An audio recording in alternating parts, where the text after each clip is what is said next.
Premiere can feel slow sometimes, especially on old devices. And hardware prices nowadays...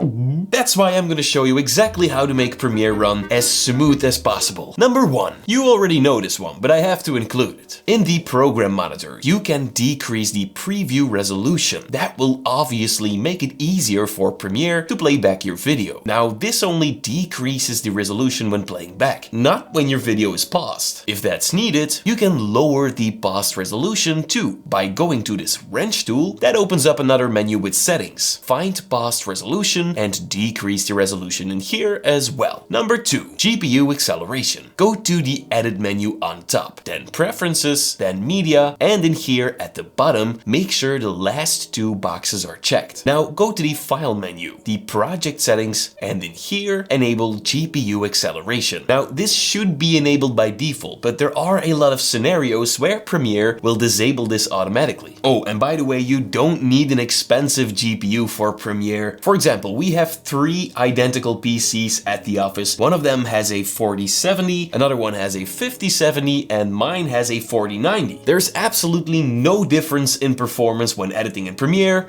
0. And even older GPUs will get the job done. Number 3. Media cache. Your media cache are files that Premiere stores, and the more you work in Premiere, the bigger this pile grows. Go to Edit, then Preferences, and then Media Cache. In here, you'll find the Media Cache Management section. I have this set up to automatically delete cache files older than 35 days. I never spend more than 35 days on a project, that's why. But most editors have this set to 90 days. Or you can choose to remove cache once it exceeds a certain amount of space on your disk. Now don't worry, if you clear your cache, it won't delete your old projects or anything. Oh, and if you don't have an SSD, which would be weird in 2026, set the media cache location to an external SSD if possible. That will speed up Premiere just a little. Then of course, last but not least, click the delete button to delete your cache files. There you go. Number 4. Memory. A lot of tutorial makers recommend you to give as much RAM to Premiere as possible, which is kinda true, but don't give all your RAM to Premiere. You still need a bit of RAM for other stuff. I mean, Windows or macOS needs a bit, and other applications in the background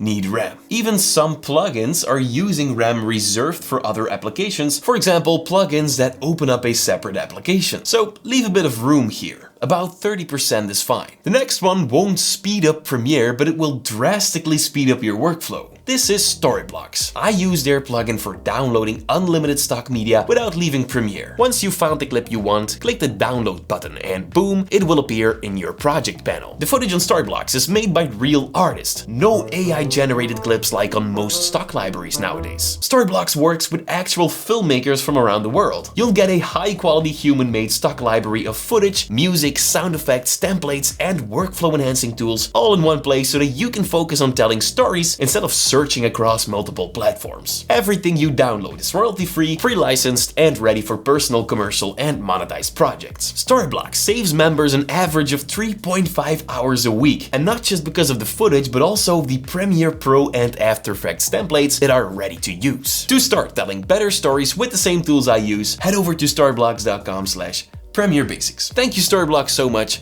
for sponsoring this video. Time for number 5. Simplify sequence. You'll find it back in the sequence menu on top. Once it's open, you'll see these options. What this does is it basically creates a duplicate version of your current timeline and dumbs it down. How much depends on what you enable right here. You can choose to close vertical gaps on video tracks or remove all of these from all your video and audio tracks. And you can even tell Premiere to remove clips with a certain label. And of course, you can also remove the markers in your timeline as well. Just click on OK and there you go. It now created a second timeline. It is that simple. Number 6. If you notice a lot of bugs, glitching, or crashes after updating your GPU driver, it means Premiere and your GPU aren't really working together as they should. In that case, you can always roll back to a previous driver version in the NVIDIA application. For NVIDIA users, you can also switch from the Game Ready driver to the Studio driver. I play some games every now and then, so I'm gonna keep it Game Ready. Now, if you have AMD, I assume the same thing can happen with your drivers. Just try and roll it back to a previous version, and that could fix your issues. Number 7. proxies. Okay, proxies make a huge difference. To create one, right-click your clip in the project panel, then go to proxies, then create proxies. In this window, decrease the resolution and choose QuickTime as the video codec. You can add a watermark if you want, that way you'll notice the difference. When you're done, Adobe Media Encoder will open up and it will basically create a second version of your original video with a lower resolution and different codec. And that makes it easier for Premiere to read and play back. If you press the proxy toggle right here, you can toggle between the original video and the proxy video you just created. And this of course will be applied to your entire timeline. So if you have multiple proxies, all your proxies will be enabled or disabled simultaneously. And of course you don't have to worry when you export your video, Premiere will always use the original one, so you won't lose quality. Anyway, if you want to learn how to create these cool 5 effects in Premiere, click the video right here on your left.